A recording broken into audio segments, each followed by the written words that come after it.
Hi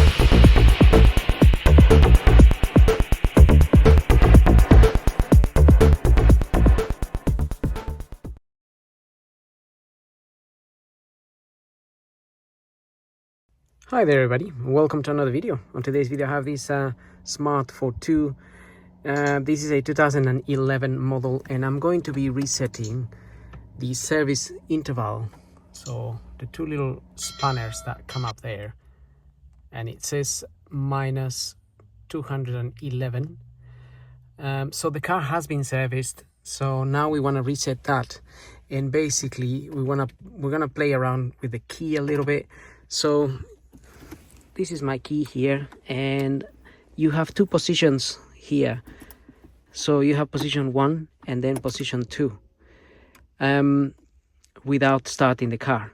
So that's what we're going to be doing with the key. And the first thing we need to do is put the key on position 2.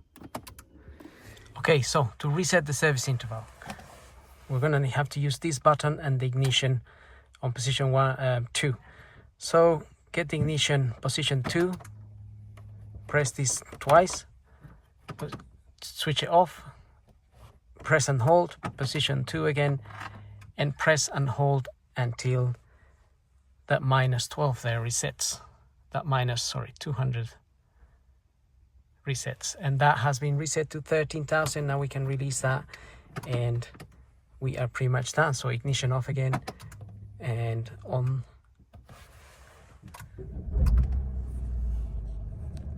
And those spanners have gone, and that's pretty much it. So now if you want to check when the next service is due, ignition to position 2, tap that button twice, and you can see there 13,000 miles to the next service. And that is it. So I hope the video helps. Don't forget to like and subscribe, and we'll see you all in the next video. So thank you for watching.